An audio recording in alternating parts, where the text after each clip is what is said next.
त्रिदेवों का जब भी चित्रण किया जाता है, भगवान विष्णु और भगवान शिव को प्रतिनियत अजर और सदैव तरुण अवस्था में प्रदर्शित किया जाता है, परंतु ब्रह्मा जी को वयस्क पुरुष के रूप में दिखाई जाती है। ऐसा क्यों? क्योंकि विष्णु जी और शिव जी का जीवन काल अपरिमेय है। दोनों ब्रह्मांड के सृष्टि के पूर्व अस्तित्व में थे और ब्रह्मांड के विनाश के पश्चात भी अस्तित्व में रहेंगे, परंतु ब्रह्मा जी का जीवन काल सीमित है। ऐसा माना जाता है कि ब्रह्मा जी का जीवन काल 100 ब्रह्मा वर्ष है, मनुष्य के 311 खरब 40 अरब वर्ष के समान। ब्रह्मांड के पूर्ण सृष्टि से पूर्ण विनाश तक और वर्तमान काल में हम ब्रह्मा जी के 51 ब्रह्मा वर्ष में हैं।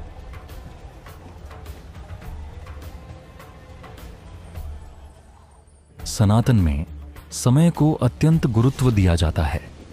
पुराणों में विषय जैसे समय के विस्तारण को इतनी सरलता से कथाओं में रोपित किया गया है कि यह केवल कल्पना मात्र बोध होता है।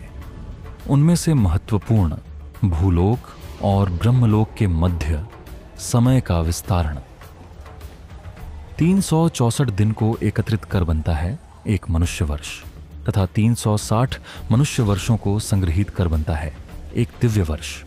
उपदेवों के आयु का परिमाप दिव्य वर्षों में किया जाता है।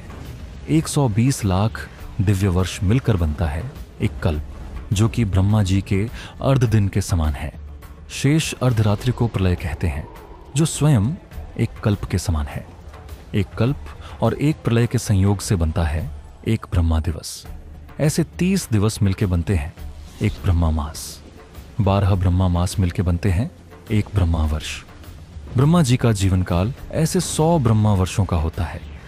विष्णु पुराण के अनुसार ब्रह्मा जी के 50 वर्ष अतिक्रम हो चुके हैं और वर्तमान में हम उनके जीवन काल के 91वें वर्ष के प्रथम दिवस में हैं, जिसे श्वेत वराह कल्प कहा जाता है। और इसी कारण ब्रह्मा जी को वयस्क दिखाया जाता है। कल्प के 120 लाख दिव्य वर्षों को पुनः 14 मनवंतरों में और उनके मध्य 15 संध्या कालों में विभक्त किया जाता है। प्रत्येक मनवंतर, जो एक मनु के शासन काल को परिभाषित करता है, 8,52,000 दिव्य वर्ष का होता है।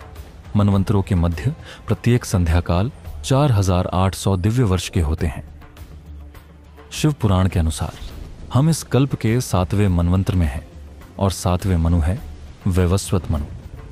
प्रत्येक मनवंतर को पुनः 71 महायुगों में विभक्त किया जाता है। प्रत्येक महायुग 12,000 दिव्य वर्षों का होता है, जिसमें 4 युग होते हैं: सत्य युग, त्रेता युग, द्वापर युग और कली युग। यह युगे क्रमशः 48, 36, 24 और 1200 दिव्य वर्षों के होते हैं। शिव पुराण के अनुसार हम इस मनवंतर के 28वें महायुग में हैं। इस महायुग के पूर्व 27 महायुगीय चक्र पूर्ण हो चुके हैं और इस 28वें महायुग के चतुर्थ तथा अंतिम युग कली युग में है। क्योंकि ब्रह्मा जी का प्रत्येक कल्प भूलोक तथा अन्य ग्रहों के सृष्टि से और अंत उनके विनाश से होता है, इससे हम इस कल्प में पृथ्वी की आयु निर्धारित कर सकते हैं। एक कल्प 120 लाख दिव्य वर्ष का होता है और एक दिव्य वर्ष 360 मनुष्य वर्ष का। अतएव भूलोक की आयु 120 लाख गुणा 360 वर्ष है, अतः 4,320 अरब वर्ष अथवा 4.32 खरब वर्ष। विकिरण तथ्य भी यही सुनिश्चित करती है कि पृथ्वी की आयु 4.54 खरब वर्ष है। अतः पुराणों में दिए हुए तथ्य वर्तमान के तकनीकी प्रगति विना भी विज्ञान सम्मत है।